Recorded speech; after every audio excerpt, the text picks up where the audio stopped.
Ngayong mahal na araw, piliin natin ang kapayapaan.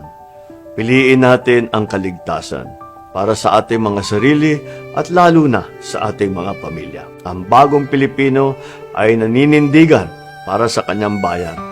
Ang bagong Pilipino ay pumapanig sa kapayapaan at kaligtasan lalo na sa lansangan. Magbigayan tayo, maging magpakumbaba. Buhay po tayo lahat at mag-ingat po tayo sa daan.